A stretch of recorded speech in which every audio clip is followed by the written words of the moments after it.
temps d'interview. Donc, vous avez, je me permets. Le tome 2 de Césambre vient de sortir, il mise à jour, vendredi 10, il me semble. Habituellement, on vous connaît, enfin, plus particulièrement pour Golden City, à l'univers de science-fiction, vous êtes totalement dans un autre univers. Est-ce que vous nous expliquez pourquoi, quelle est votre démarche? Alors, c'est vrai que j'ai travaillé longtemps sur Golden City. J'adore l'anticipation, tous les romans d'aventure. Et puis, j'ai fait à peu près 6 albums, ou 7 albums. À partir du tome 7, en fait, j'ai eu envie, plus que de dessiner ou de mettre en scène une bande dessinée, de raconter une histoire. Quand j'avais 10 ans et que je suis vraiment rentré dans la bande dessinée, je voulais raconter des histoires. Donc, je le faisais en amateur, je créais des mondes, des univers, des personnages. Et puis, ben voilà, c'était en 2007, j'ai eu envie de nouveau de ce sentiment-là, de raconter une histoire et d'être plus que le simple dessinateur d'une série. Donc voilà, j'ai trouvé un sujet, j'ai trouvé des personnages et puis je me suis lancé. Et la gestation, donc 2007-2012, pour le premier tome, 5 ans. C'était une gestation assez longue. Alors, je faisais des Golden City tout le long. Donc, je travaillais à peu près un an sur Golden City, et j'en sortais un tous les 2 ans. Donc, il me restait du temps pour écrire et puis travailler sur Césambre. Alors, Césambre, c'est un album et demi à peu près, puisqu'on est sur une pagination de 70 pages. Ah oui, d'accord. Alors que Golden, c'est 46. Et puis, bon, c'était mon premier livre, première écriture, donc pas forcément toutes les bonnes habitudes pour écrire. Donc, oui, le premier tome, en tout cas, cette première série, m'a pris un peu de temps. Ouais. Ouais. Et donc, le thème de l'occupation, c'est un sujet qui vous touche beaucoup. C'est pourquoi vous avez abordé ce sujet en fait. Le thème de l'occupation, oui. Ouais. Après, de façon générale, l'histoire, j'adore l'histoire. Donc, je sais que quand j'étais ado et que je créais des mondes, des univers, c'était je sais pas, les Aztèques, les Mayas, les Égyptiens, la guerre du Vietnam, voilà, la Seconde Guerre mondiale, la guerre de sécession. Moi, j'ai appris à dessiner en copiant les tuniques bleues. Donc, tout de suite, on est sur une base historique, même si c'est une bande dessinée d'humour. Et donc, j'ai toujours été attiré par l'histoire. Donc, l'idée de Césambre, en fait, ça s'est déroulé en 2007, en septembre. Je faisais une croisière sur un bateau au large de Saint-Malo. C'était les bateaux, les croisières touristiques. Et puis, le pilote du bateau, en fait, parlait des coutumes et des événements qui s'étaient déroulés sur l'île de Césambre, c'est au large de Césambre. Et il a parlé, en fait, de 2 événements. Le premier, c'était en fait une coutume au début du XXe siècle, où les jeunes filles malouines allaient sur Césambre et se rendaient sur l'oratoire de Saint-Brandan, qui était en fait une petite chapelle construite dans une grotte, et dans lequel il y avait en fait un autel avec la statue du saint. C'était une statue en bois. Et la coutume voulait qu'elle pique avec une épingle le bout du nez de la statuette, et lorsqu'elle rentrait à Saint-Malo, la coutume voulait qu'elle trouve un bon mari. Et en fait, cet oratoire, cette chapelle, a entièrement été détruite par les bombardements de 1944, qui ont été tellement violents que la chapelle a explosé, le rocher a disparu, il ne reste aujourd'hui plus aucune trace de cet oratoire.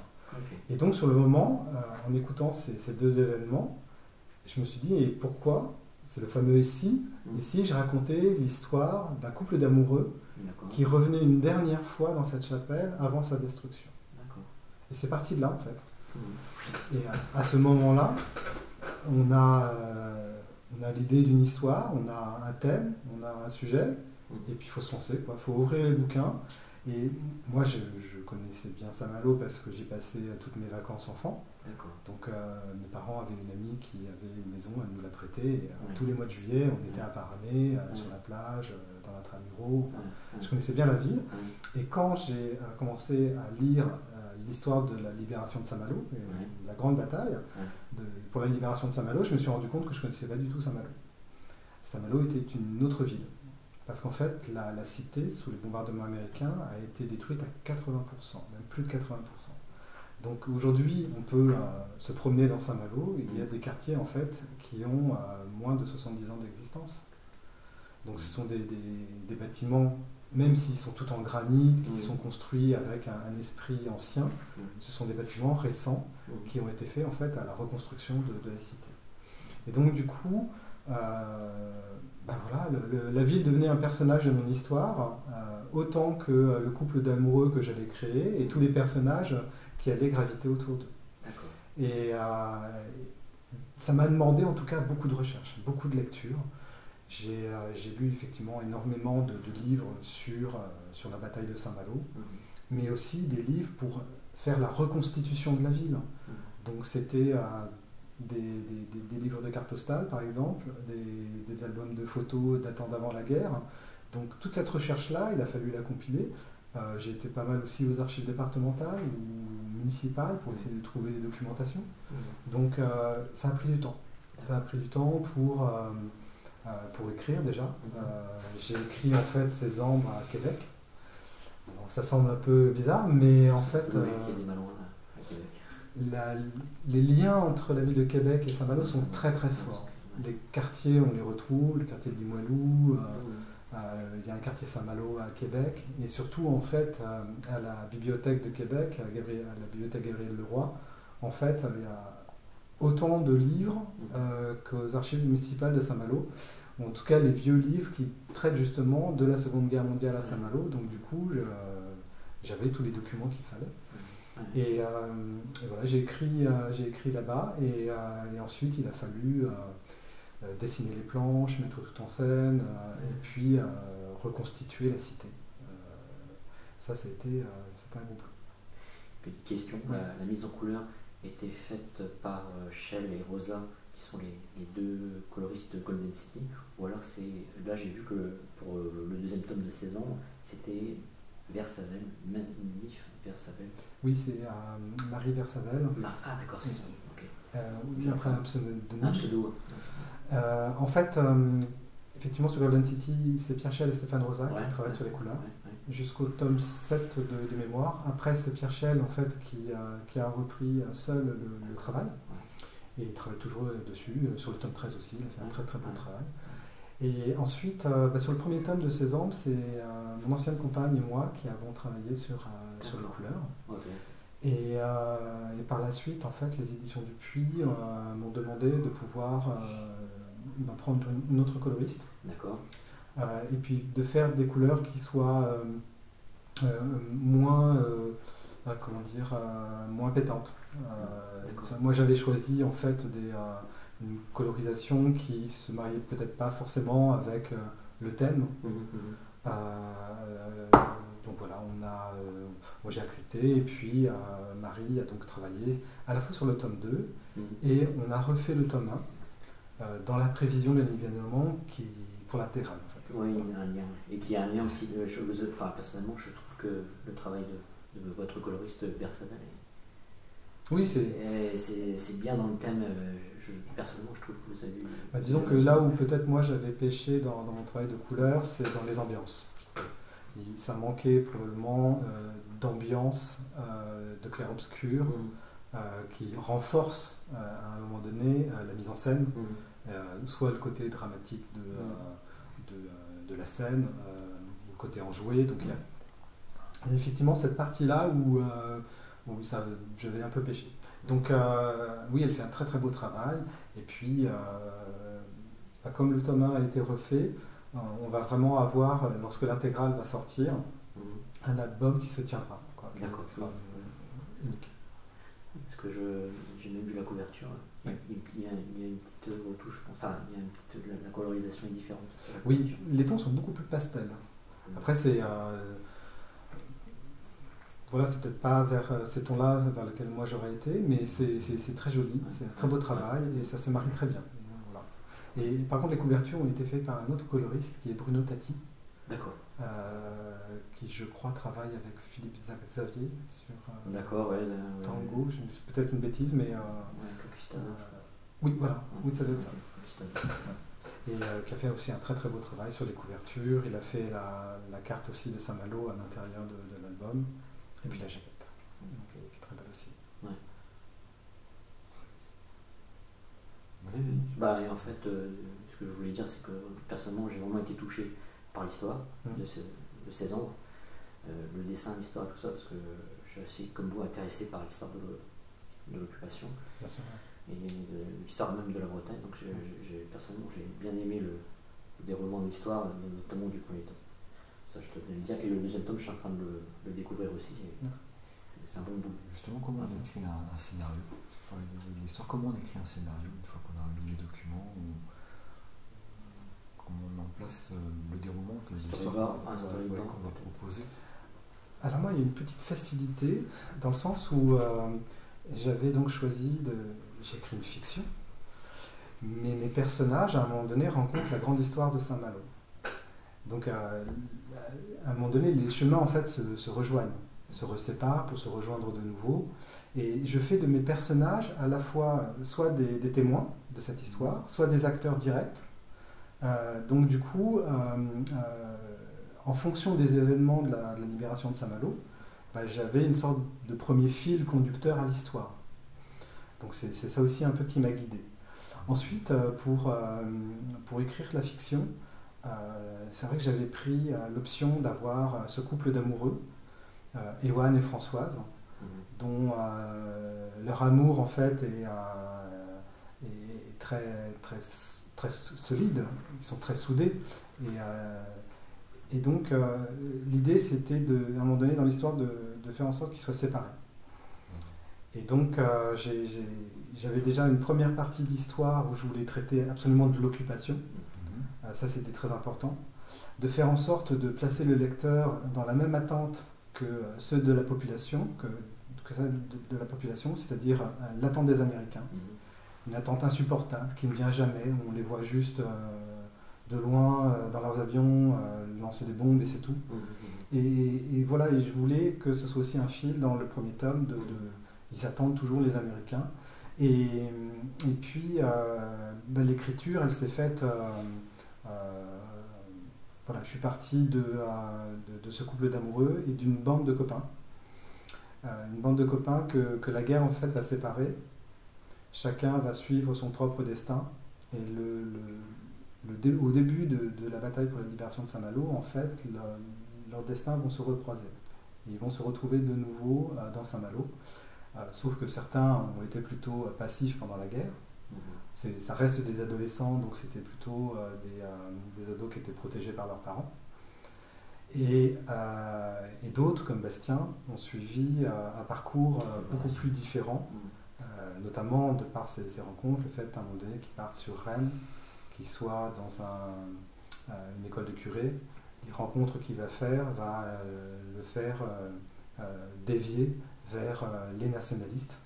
Et il va être en fait embrigadé, je ne sais pas si c'est le terme, mais en tout cas recruté par les SS pour devenir un de leurs agents. Et donc le destin de Bastien est assez intéressant. Moi j'avais pris, je me souviens d'un récit que j'avais lu justement sur un de ces espions français, entre guillemets, qui avait été instruit par les SS. C'est-à-dire que les SS avaient choisi des nationalistes, ils les avaient envoyés dans des écoles en France. Taverny, le château de Taverny était une de ces écoles, où ils leur apprenaient en fait à devenir des espions. Donc ils leur apprenaient des techniques de combat, certes, mais des techniques pour être des vrais faussaires, pour faire de vrais faux papiers, des techniques pour être de vrais radios, donc de comprendre justement tout le travail de radioémetteurs.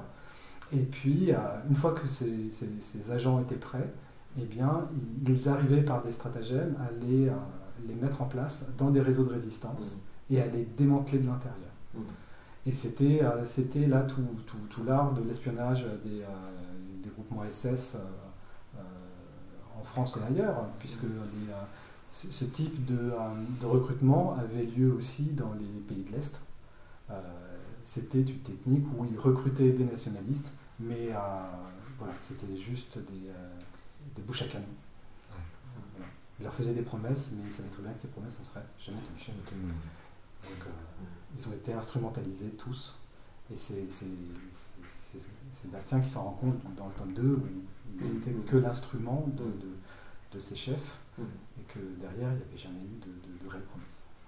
Et c'est intéressant parce que justement ce qui me touche dans ce diptyque, c'est qu'en fait vous évoquez en fait un peu l'histoire de la Bretagne, et que c'est intéressant, c'est que ça a été une terre de résistance importante.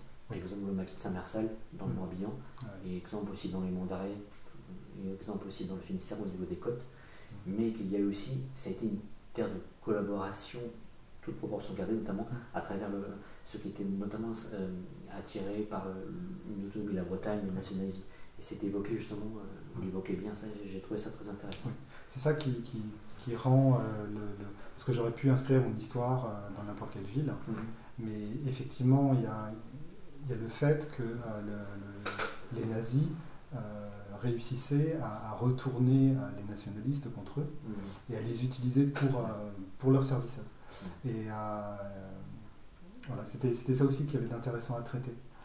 Et Bastien s'en rend compte, mais trop tard. Trop tard qu'il a suivi le mauvais cheval et qu'il s'est fait surtout utiliser.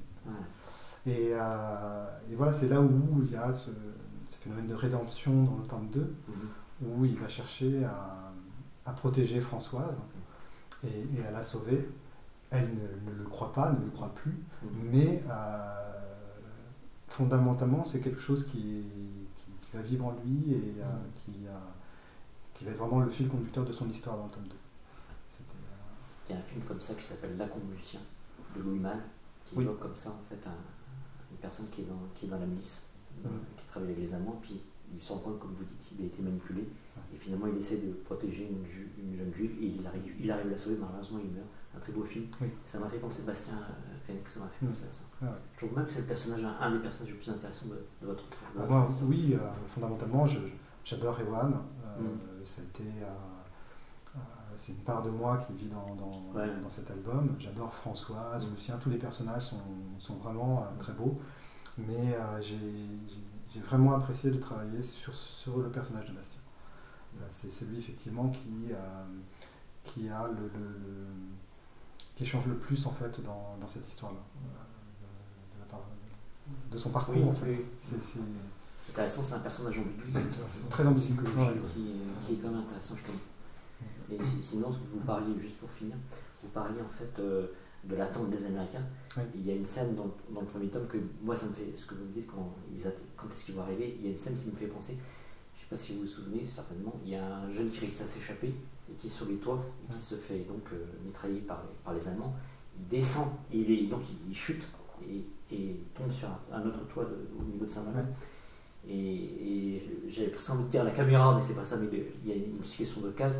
Et on quitte Saint-Malo et on arrive près d'une embouchure, c'est de la Rance. C'est l'embouchure de la Rance. Et là on voit un avion américain. Et j'ai trouvé ça intéressant, ça fait penser vraiment à la situation dramatique, mais ils ne vont pas tarder à arriver. Je trouve que cette scène est bien, la présence bien réalisée. On la sentait, elle était toujours là. Oui. Il faut vraiment s'imaginer que le 6 juin 1944, le débarquement a lieu.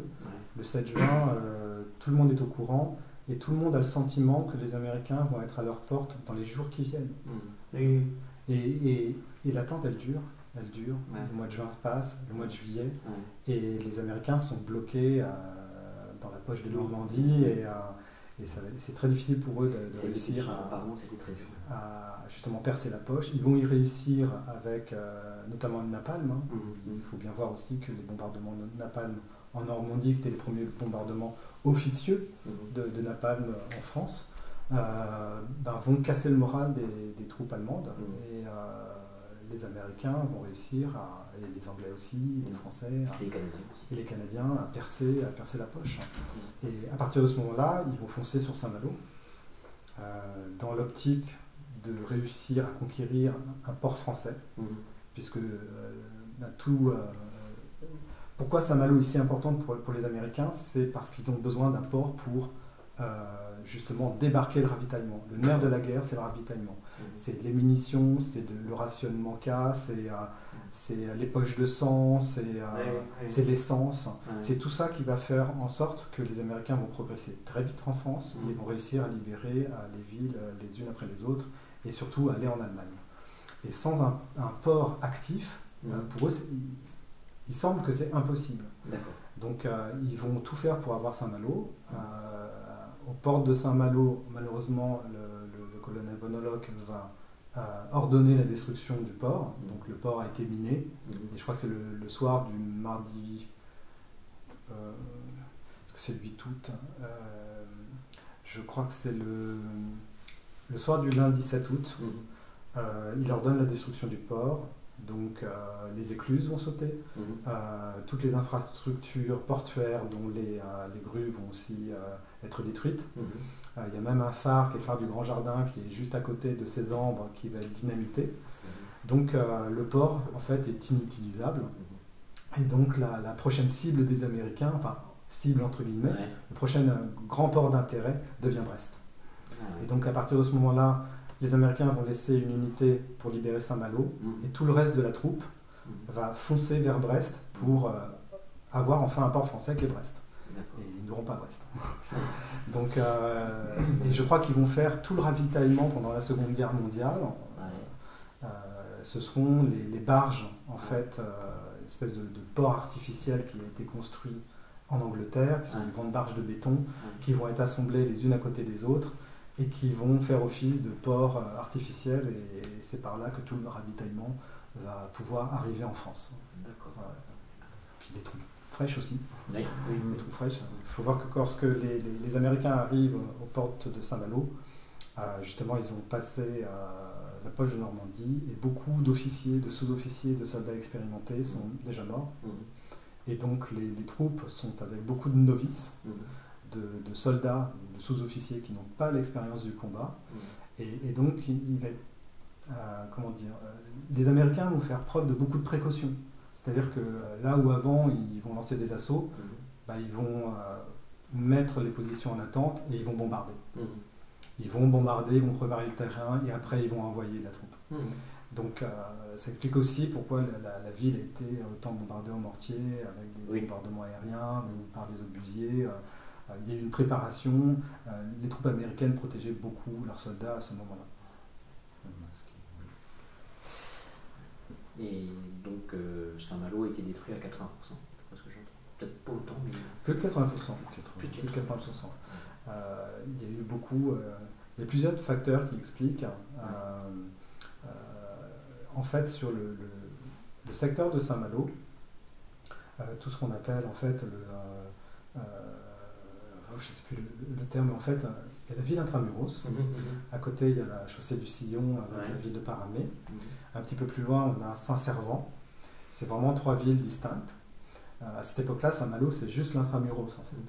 La ville de Saint-Malo, c'est l'intramuros. Aujourd'hui, Saint-Malo, c'est Saint-Malo intramuros, Saint-Servant et Paramé. C'est toute cette agglomération-là. Mais en 1944, Saint-Malo, c'est juste l'intramuros. Et à Saint-Servant, on a ce qu'on appelle la cité d'Alette. Et sur la cité d'Alette, il y a une forteresse française que les Allemands vont rebétonner. Ils vont construire en fait des souterrains avec beaucoup d'encuvements de canons. En fait, ils vont fortifier toute cette zone-là. Et toute la troupe allemande, la grande quantité de soldats allemands se trouve à la cité d'Alette. Et en fait, à Saint-Malo, il y a une unité de la Luftwaffe qui se trouve au château, à peu près une centaine d'hommes, et une cinquantaine d'hommes qui se trouvent au bastion de la Hollande, aussi une unité anti-aérienne. Et le reste de la ville est assez vide. Il y a quelques soldats qui sont sur les remparts, qui font le guet, quelques mitrailleuses par-ci par-là, mais en fait, il n'y a pas beaucoup de soldats dans l'intérieur de Saint-Malo. Et on raconte, alors je ne sais pas si c'est vraiment la réalité, mais les Américains, lorsqu'ils vont approcher de Saint-Malo, vont capturer un Espagnol qui travaillait pour l'organisation TOT, qui était l'organisation qui construisait les infrastructures de bunkers pour l'armée allemande. Et cet Espagnol va leur dire les Allemands, ils sont à la cité. Et ils sont effectivement à la cité d'Alette. Mais les Américains comprennent à la City. Et pour eux, la City, c'est la ville. Donc, ce qui est très emblématique, en fait, parce que ce renseignement-là va leur fausser, en fait, leur opération. C'est-à-dire qu'ils vont commencer, au lieu de bombarder la cité d'Alette, ils vont bombarder Saint-Malo. Et donc, en attaquant Saint-Malo, en bombardant, des feux vont être créés. Et puis la cité va commencer à brûler. Et la grosse problématique, c'est qu'au niveau météo, ce mois d'août, depuis le 1er août, c'est la canicule sur Saint-Malo. Il fait une chaleur très importante qui baisse très peu la nuit. Et donc ça va aussi favoriser les feux. Et en fait, le temps ne va changer que le 17 août, le jour de la libération de l'ensemble du secteur de Saint-Malo. Et à partir du 17 août, la météo change, la tempête arrive et la pluie va faire son apparition.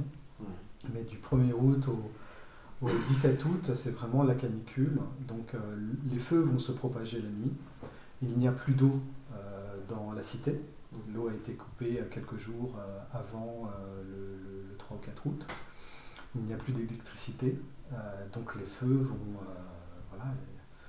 vont se disperser. Ils vont passer de toit en toit. Parce qu'en fait, aujourd'hui, on passe dans la rue de Dinan, on a des grands bâtiments en granit. Mais avant, c'était des petites maisons, construites les unes sur les autres au fil des siècles. Et avec des toits en bois, c'était des maisons à pans de bois. Enfin, tout ça a brûlé très très vite. Et c'est passé d'un toit sur l'autre.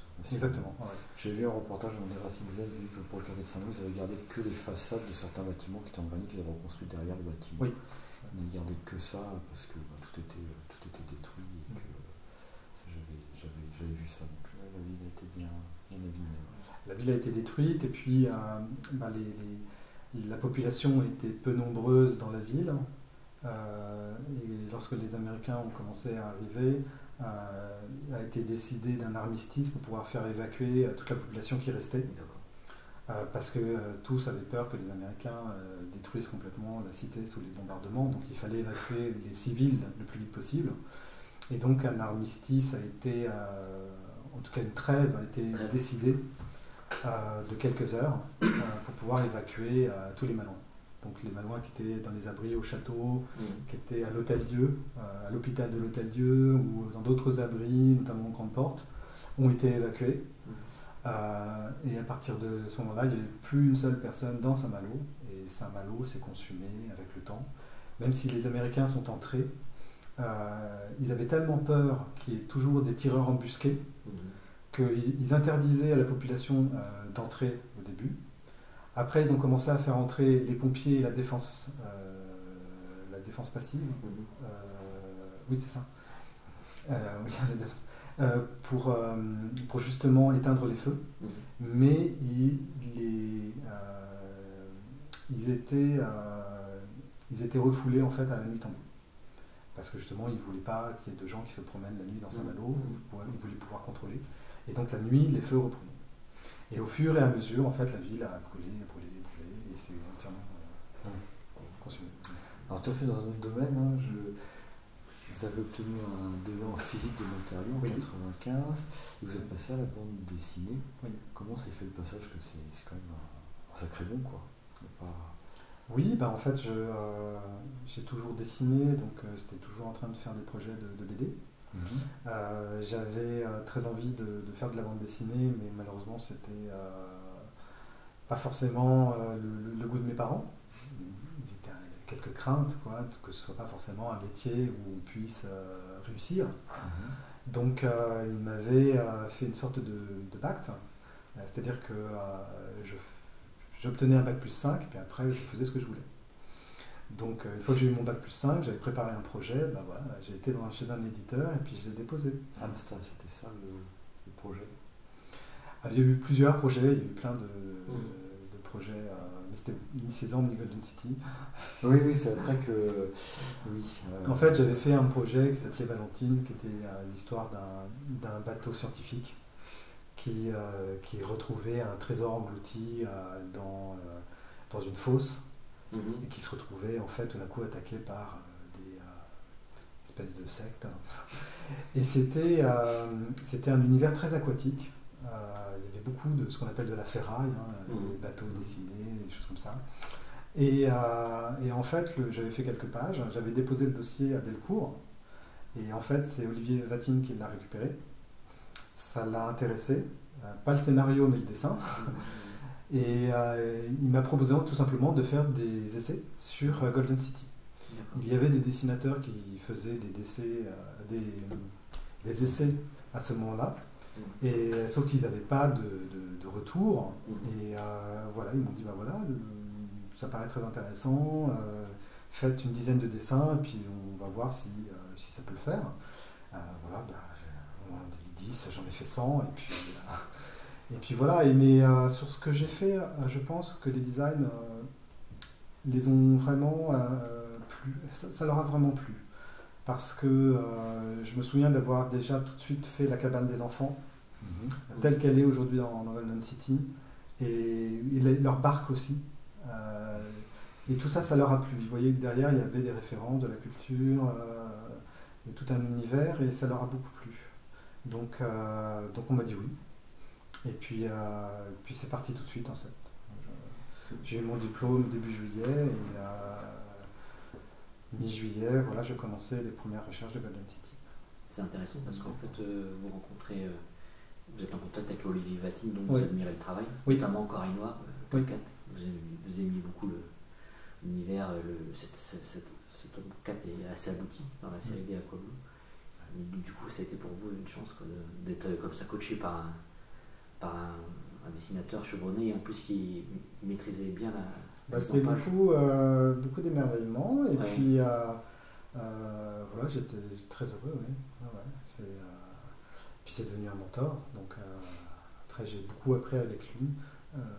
Ma grande chance en fait sur Golden City, c'est d'avoir fait presque un album d'apprentissage. Je me suis vraiment senti comme un apprenti, c'est-à-dire que j'avais la scénarisation de l'histoire du scénariste, planche par planche, je faisais mon storyboard, et puis Olivier, il le regardait, il me donnait des conseils, je retravaillais les storyboards, parfois il me redessinait des séquences, et c'était vraiment de l'apprentissage, c'est-à-dire que c'était vraiment des leçons de mise en scène, et à chaque fois j'apprenais quelque chose de nouveau. Et en même temps, je faisais un album de BD, donc c'était génial, c'était vraiment génial. Et puis moi, à côté de ça, j'amenais tout ce que j'avais, tout ce que j'aimais en fait en design. Voilà, j'ai beaucoup de livres de photos, donc voilà, j'avais toute cette documentation-là dans laquelle j'ai puisé pour créer les décors, les véhicules. J'avais beaucoup dessiné sur la guerre du Vietnam, donc voilà, au niveau design des hélicoptères, il n'y avait pas de souci, j'ai fait des choses très marrantes. Et puis lui aussi, il m'a redesigné des choses, c'était très bien. Il m'a fait retravailler les crocodiles. À un moment donné, il y a une attaque de crocodiles, et puis mes crocos à moi, ils étaient empâtés, ils avaient 300 kilos de trop. Et lui, en 2-3 crobards, il m'a montré comment dynamiser un mouvement chez un croco, et c'était le travail sur la mâchoire pour le rendre vraiment féroce. Enfin, en 2-3 traits, c'était très intéressant. Donc c'était vraiment un album d'apprentissage. Dans l'art du storyboard, Vatine, il est vraiment impressionnant. Il a sorti un petit bouquin qui s'appelle Le Petit Livre Rouge du storyboard. Et on voit des storyboards qu'il a fait sur différentes, peut-être même d'ailleurs sur Golden City, je crois pas, mais sur Aqua Blue ou sur des westerns, notamment Angela. Angela, oui. Et donc il y a tout un storyboard qu'il a fait aussi pour Casgrain, Taobang. Et c'est impressionnant de voir comment il... Et apparemment il dit souvent, il regarde Le Bon, la Meute et le Truand, parce qu'il est très impressionné par ce film, au niveau de la mise en scène. Il essaye de dessiner en même temps, puis au bout d'un moment il décroche. Et c'est intéressant parce que dans l'art de la mise en scène, il est très fort. Ah oui, le film est fabuleux. Oui. Il y a des raccourcis scénaristiques aussi, des ellipses qui sont formidables à voir. Il y a des choses à décortiquer, effectivement, qui sont super. Moi j'aime beaucoup les films de Cameron, par exemple. Je trouve aussi en mise en scène qu'il est très rigoureux, et ça fonctionne parfaitement, que ce soit effectivement Abyss, le Alien le Retour, même True Lies, quoi. True Lies est super en action. C'est quand même le seul qui a réussi à faire d'un film français une adaptation parfaite, quoi. Et 10 fois mieux. Le film français est génial. Oui, j'adore le regarder. Oui, c'est vrai, la totale. Mais j'adore le regarder. Beaucoup moins dynamique que la version. Mais il a fait autre chose, quelque chose de vraiment américain. Un un divertissement qui est autre et qui fonctionne très très bien. C'est ce qui n'est pas le cas plutôt une comédie pour la version française. Ça, c'est la totale. La totale de Club Didi, qui est plutôt une comédie. Et qui est sympa à voir. Par contre, True Lies, c'est beaucoup plus. Ça reste, il y a beaucoup d'humour dans True Lies. Oui. Énormément d'humour, même dans les scènes d'action. Oui, c'est vrai. La série Golden City, j'adore Golden City. Ouais. Elle a été prévue au départ en 4 tomes, et là on a notre 13e. Pourquoi continuer? Qu'est-ce qui vous motive et comment vous expliquez ce succès, tout de suite rencontré? Parce que vous avez travaillé avec Olivier Vatine sur les 2 premiers tomes où vous encadrez, surtout le premier, puis après depuis le 5e, vous êtes avec le scénario, vous êtes tout seul, quoi. Vous êtes, Olivier, on a travaillé sur les 2 premiers. Je crois que le 3e aussi, je lui ai envoyé toujours mes storyboards, mais j'avais très peu de retours. Et puis après, oui, j'ai été tout seul à travailler sur les autres albums, en tout cas sur la mise en scène. Et puis, au départ, oui, c'était 4 albums, effectivement. Et l'album marchait très très bien, donc je pense que le scénariste avait aussi envie de raconter d'autres choses. On a eu vraiment la surprise que les lecteurs adorent pas mal de nouveaux personnages. Par exemple, le personnage d'Amber, au départ, ne devait pas dépasser le tome 2, quoi. C'était juste un personnage qui apparaissait dans un album et qui allait repartir. Et c'est devenu un personnage totalement récurrent. Les enfants aussi sont devenus des personnages récurrents. Et donc, il fallait avoir un peu plus de place pour raconter, pour les insérer aussi dans l'histoire. Donc, on a été jusqu'au tome 6 pour la première histoire. Et puis ensuite, le scénariste et l'éditeur ont décidé de trouver un format qui fonctionne, qui était le format du feuilleton, en fait. C'est-à-dire qu'il y a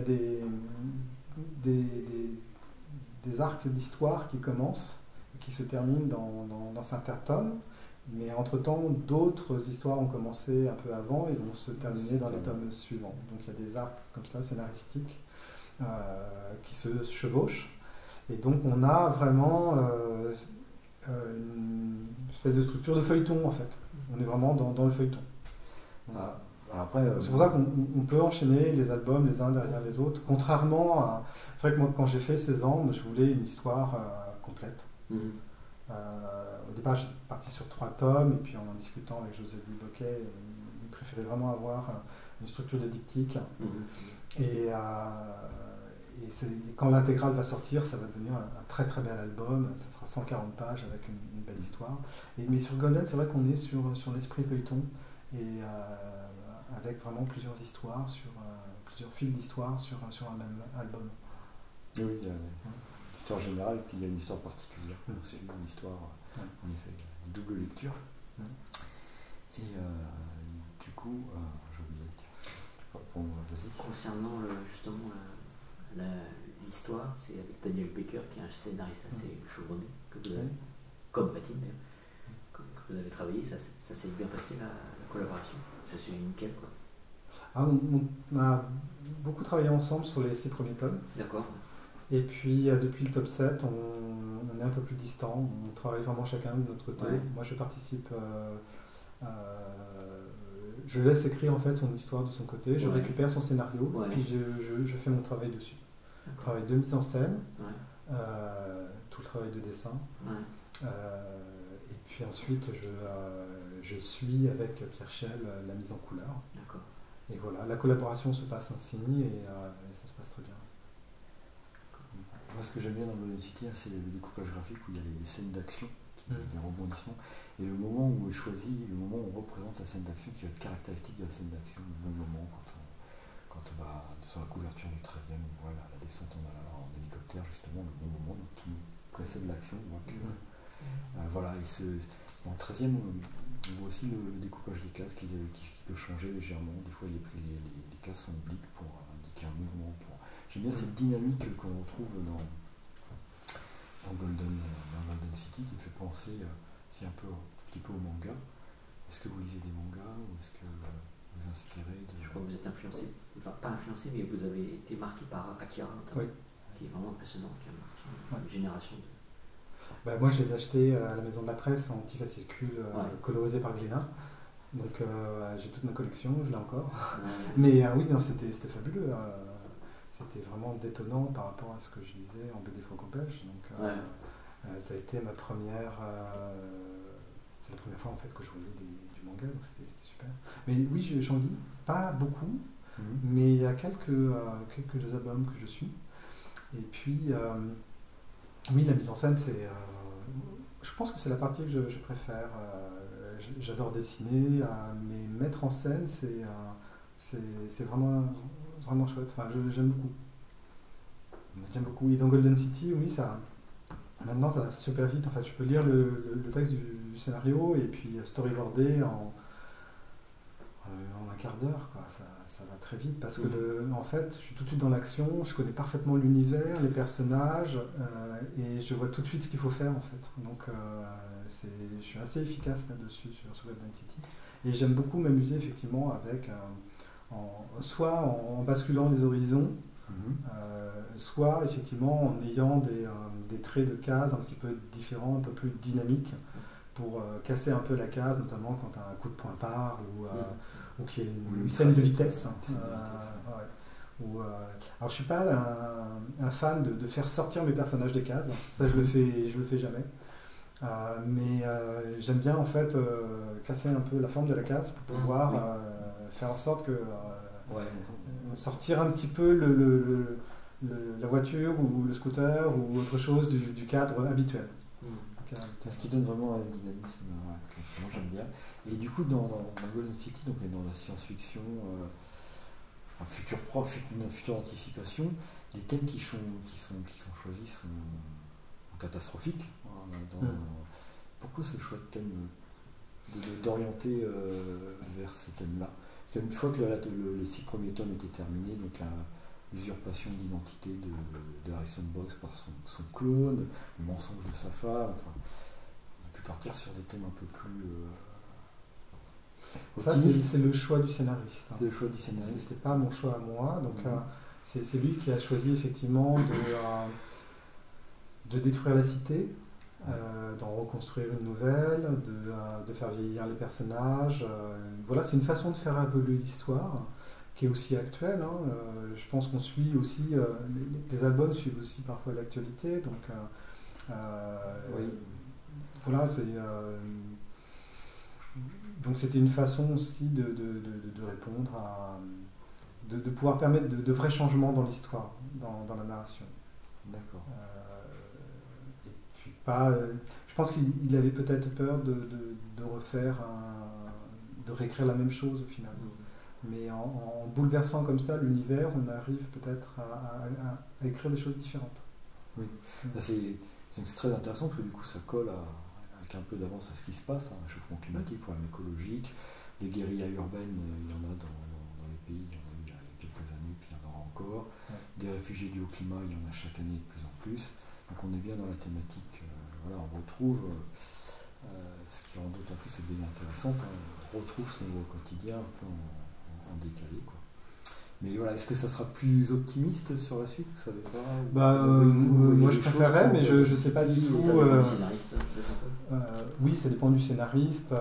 Je crois que j'en avais discuté avec mon directeur de collection, Fred Blanchard, qui m'avait dit que les prochains albums seraient plus optimistes. Mais pour le moment, je ne sais pas. Je ne sais pas, ce sera la découverte.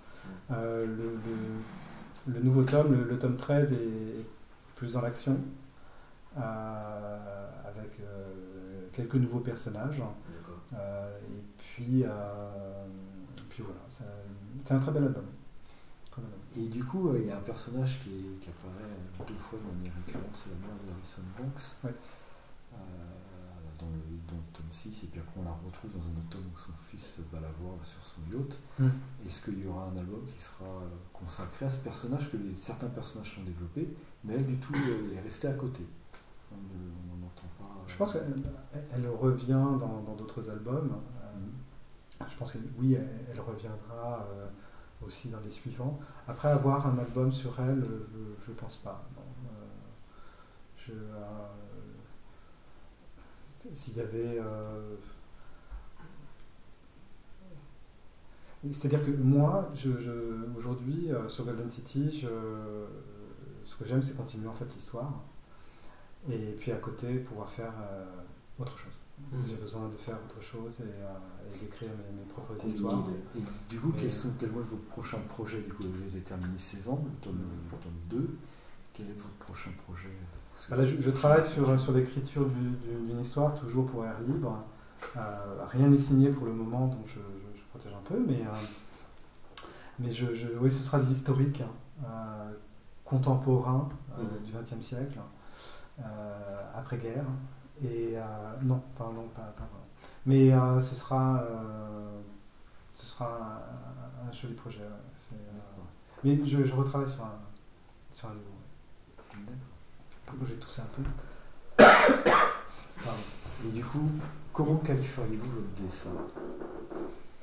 Moi, c'est de la ligne claire. D'accord. Moi, j'ai appris sur les tuniques bleues. C'est-à-dire qu'à un moment donné, j'ai fait les casques verts. C'était les tuniques bleues au Vietnam. Voilà. Oui. Moi, j'avais 12 ans. Donc, mais j'ai appris à dessiner avec Blutch, avec Chesterfield, avec Stark. Enfin, c'était... Willy Lambil, quoi, le dessinateur de... C'est Willy Lambil, en fait, le Oui, dessinateur oui. de... Ouais. Sinon, il y a un autre choc, quand même, qui vous a... c'est la lecture de 13.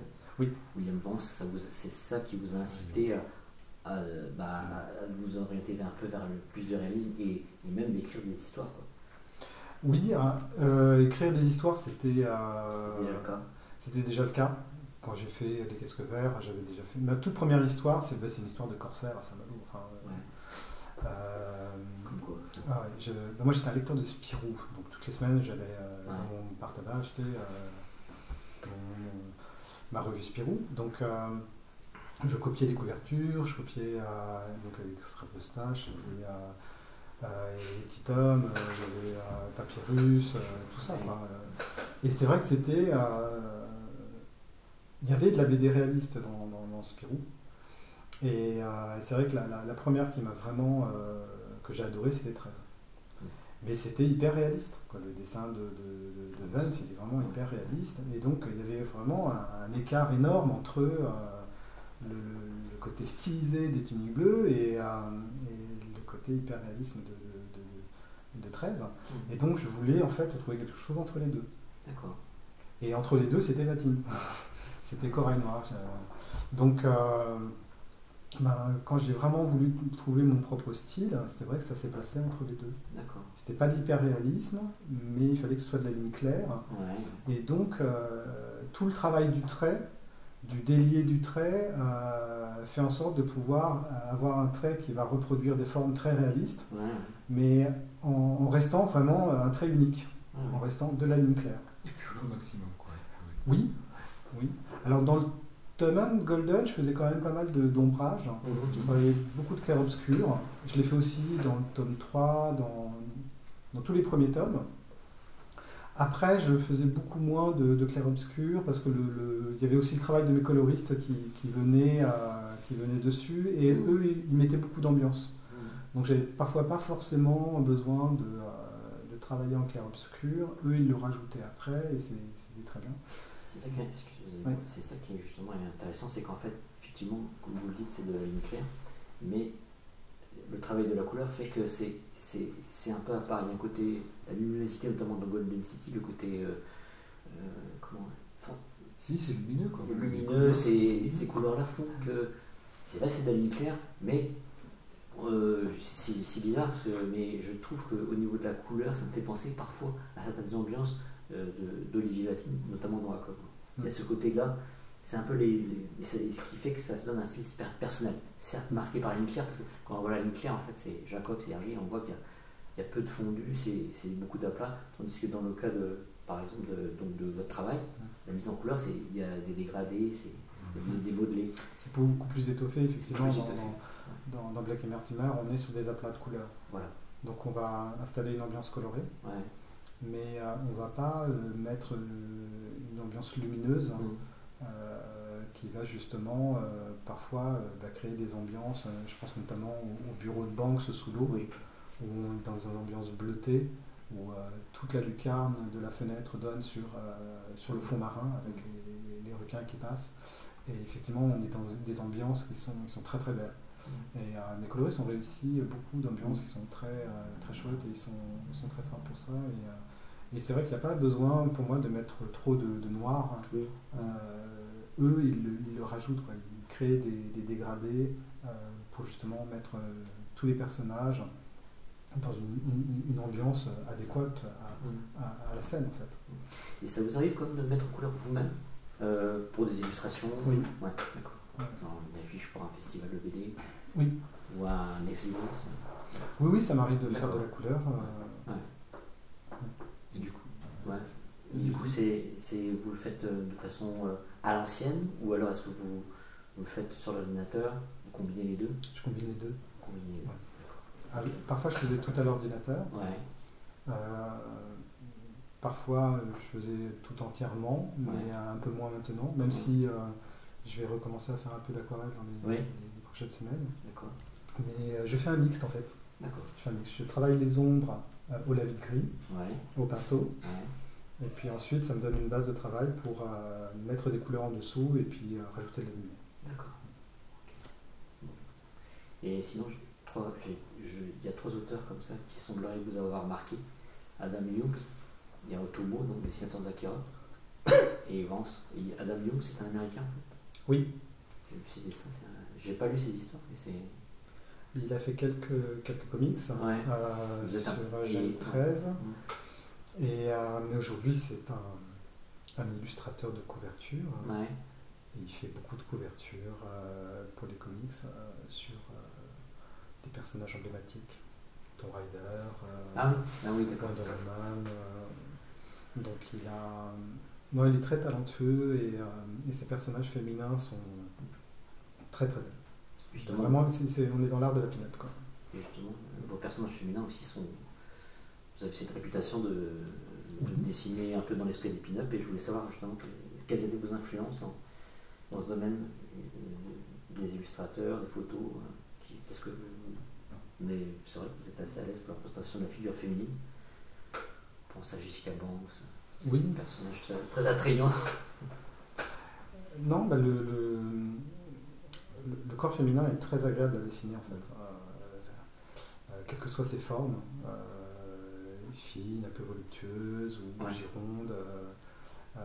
Moi j'ai fait un petit peu de modèle vivant et c'était des séances qui étaient vraiment très, très belles à faire en fait.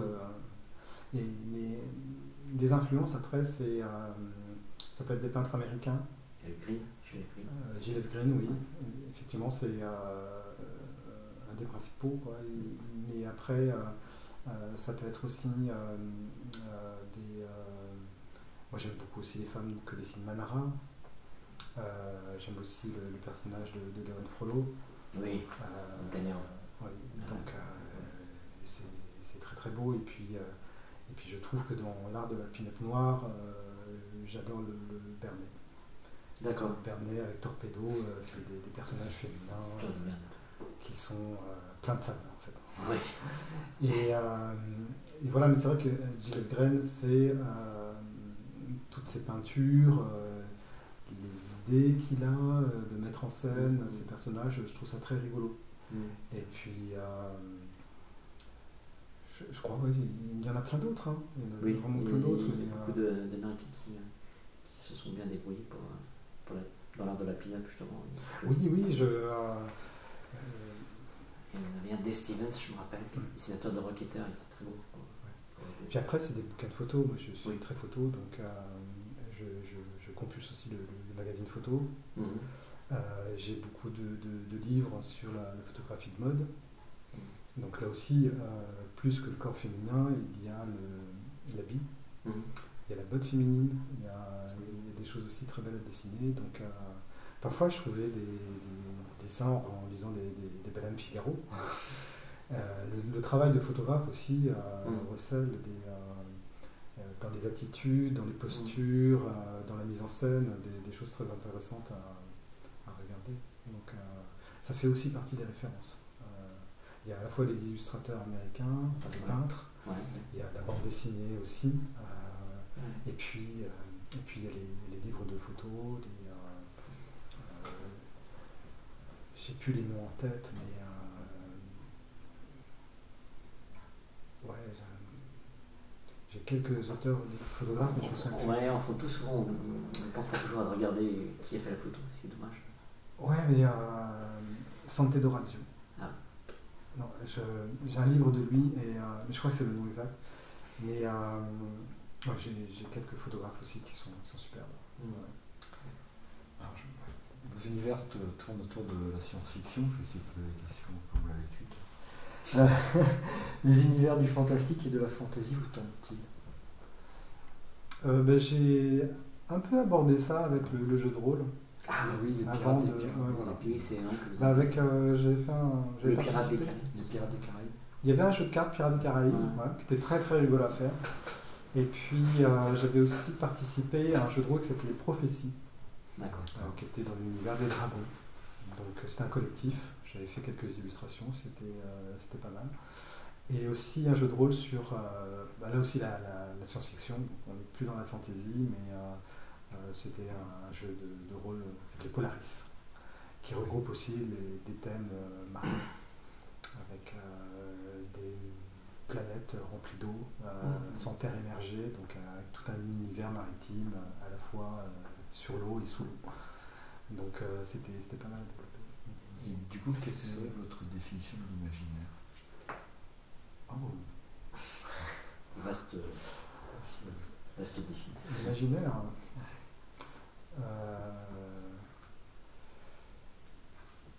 Je sais pas, c'est une certaine liberté à laisser aller ses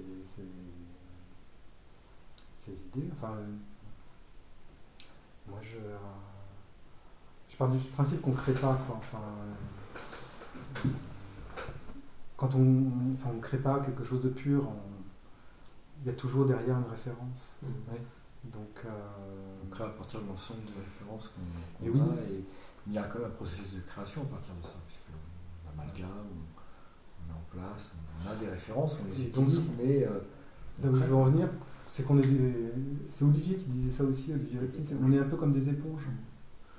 Donc tout ce qu'on observe dans la journée, ce qu'on va voir dans les revues, à la télé, au cinéma, on peut voir des images et puis je ne sais pas pourquoi, mais il y a des éléments auxquels on va plus s'attacher que d'autres. Tous ces éléments-là, ça constitue une espèce d'énorme banque de données qu'on a dans notre cerveau et on ne sait pas pourquoi, quand il y a besoin de créer quelque chose, on va ressortir des éléments qu'on a vus il y a 2 ans, il y a 4 ans, il y a 2 heures, et on va réussir à développer quelque chose, à imaginer, tout. Une histoire, un objet, un personnage. Et concernant en fait Golden City, il y a une série parallèle qui s'appelle Golden Cup. Oui. Et donc vous êtes intervenu, vous n'avez pas fait le dessin, je crois que c'est Henri. Oui. Philippe Henri, qui lui aussi dessine joliment les femmes d'ailleurs. Et je voulais savoir, vous êtes intervenu à quel niveau? Dans le storyboard, dans l'histoire? Non, juste. En fait, au départ, j'ai participé au design de certains personnages. D'accord. Et puis, ils avaient besoin d'avoir plus de liberté, je pense, pour travailler sur la série, notamment de la part du dessinateur. C'est Olivier qui s'est chargé en fait de faire les storyboards. D'accord. Et puis moi, j'avais beaucoup de travail déjà avec Golden City. Ouais. Donc, ils ont fait la série ensemble, Ouais. avec le Daniel Pecker au scénario, Alain Henriot au dessin, et puis Olivier Vatine au storyboard. Voilà, c'était la petite équipe Ouais. qui s'occupait de Golden Cup. D'accord. Mais moi, j'ai vraiment participé au début à créer des designs, Mm. et puis voilà, ils ont été utilisés dans les premières séquences de l'album, sur certains des personnages qui ont été des personnages récurrents, mais ça s'est arrêté là. Ah d'accord. Ouais. Manchu aussi intervenu, je crois, sur les véhicules, tout ça. Oui. L'illustrateur. Oui, Olivier avait besoin d'un spécialiste pour créer des véhicules, On trouve les... et Manchu a été à travailler dessus. Ouais. Curieusement, en fait, je ne connaissais pas Golden City, je vous avoue. Et j'ai découvert Golden City grâce à Golden Cup. D'accord. Parce que Puis après, j'ai découvert, grâce notamment à Lionel, la série Golden City. Et après, j'ai découvert ses enfants. Donc, comme quoi, une espèce de... C'est marrant. Quelle bande dessinée avez-vous lu dernièrement? Le Château des Animaux. Ouais. Avant, j'ai dû lire le Conan, justement de Vatine et Casgrain. Ouais. Et de... mince, j'ai un trou de mémoire. Le scénariste, c'est Régis Sautier. C'est ça? Je sais plus. C'est possible. Et puis là, je suis sur les infos. Les infos. Ah oui. Voilà, j'ai commencé. D'accord, donc vous lisez régulièrement des bandes dessinées, vous en achetez? Alors, j'avais pas lu depuis très longtemps. Ouais. Parce que depuis un an, je fais que des pages. Donc, même un an et demi, j'ai pas eu beaucoup de temps pour faire autre chose que des planches de BD. Mais en fait, d'habitude, oui. Je sais que le 23, c'est le prochain Tunique Bleu, le lendemain, c'est l'Astérix, donc ça, je vais acheter. Il y a le Marigny qui va sortir, donc je vais l'acheter d'office aussi. Le Largo aussi, je vais l'acheter. Et je vais enfin pouvoir lire celui d'avant. donc voilà, oui, si, je suis certaines séries. Mais il y a des périodes où il y a trop de travail pour pouvoir... Beaucoup trop. Beaucoup trop, c'est d'accord. Là, j'ai passé un an et demi, j'ai dû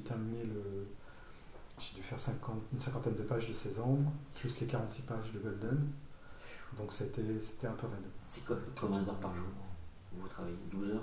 15 heures? Oh, je sais pas, c'est aléatoire. Ça dépend des... Ouais. Mais en général, je ne dépasse plus les 10 heures. D'accord. Parce que j'ai fait plus et... Le dos s'en est ressenti. Ouais. La main, le bras, peut-être? Oui, un petit peu aussi, mais plus le dos. Si je dis. Non, mais déjà 10 heures, c'est pas mal. Ah oui. Mais je suis obligé de faire des plages de repos dans la journée, donc c'est pas 10 heures pures. Quoi. Oui. C'est impossible, je pense. Après, c'est pas faire un travail comme ça, dessiner. Je l'ai fait, j'ai fait même pire, mais... 18 heures, je crois. Ouais, j'avais lu dans une interview 18 heures. Ouais. Sur les tomes 3, tome 4, je me couchais à minuit, je me levais à 6 heures du matin, je me brossais les dents avec le crayon. Non, mais c'est ça. Je prenais juste le temps pour me doucher le midi. Je mangeais devant ma table à dessin. C'était la folie. Et comme ça pendant plusieurs semaines. Donc c'est quelque chose que je ne referai plus jamais. Peut-être une petite dernière question. En fait, quel est votre regard sur le monde éditorial de la bande dessinée, ses évolutions? Autrement dit, que pensez-vous de l'intrusion plutôt bénéfique ou pas de l'édition numérique, par exemple? De toute façon, aujourd'hui, grâce au SMAC, on a le contrat type a été mis à jour. Il est plutôt bénéfique pour les auteurs. Donc, on arrive à avoir de très bons contrats. Après, la question est de savoir si ça va marcher ou pas. Est-ce que réellement la BD franco-belge peut être adaptée à la taille d'une tablette? Je crois que le comics américain marche plutôt bien. Mais la taille de la comics, c'est la taille d'une tablette, donc c'est parfait. Je ne sais pas si ça marchera. Pour le moment, les ventes ne sont pas fabuleuses. En tout cas, sur ma série, je vois quelques dizaines de ventes, mais ça ne dépasse pas ça. Donc, je pense qu'on va rester au papier. Après, on espère qu'il va y avoir de nouvelles générations de lecteurs qui aimeront la bande dessinée, qui liront beaucoup de bande dessinée. Donc c'est à nous aussi de faire en sorte d'avoir de beaux albums. Comment expliquez-vous, peut-être une dernière question, le fait que la BD franco-belge classique ait autant de difficultés à s'exporter sur le marché états-unien, par exemple, japonais? Est-ce que c'est une question de format, une question de scénario, une question de dessin? Quel regard vous portez là aussi par rapport à cette difficulté à l'export? Dessin, je ne pense pas. Peut-être une question de format. Je pense que c'est difficile de casser des habitudes. Alors des pays, je pense, y arrivent. Je crois que l'Allemagne est une très bonne lectrice de bande dessinée franco-belge. Elle aussi grandit dans la culture américaine des comics. Voilà, après, il y a des BD qui percent mieux que d'autres. peut-être avec des sujets qui sont plus populaires que certains. Donc, je sais pas. Oui, je pense pas que ce soit une question de dessin. Après, dans les histoires, c'est... non, je pense que ça pourrait très bien marcher. Peut-être que le format, il faut pouvoir s'adapter. Très bien. Écoutez, Nicolas, merci de votre temps disponible et pour toutes ces réponses à ces questions. Ce fut un plaisir. Merci. Merci à vous.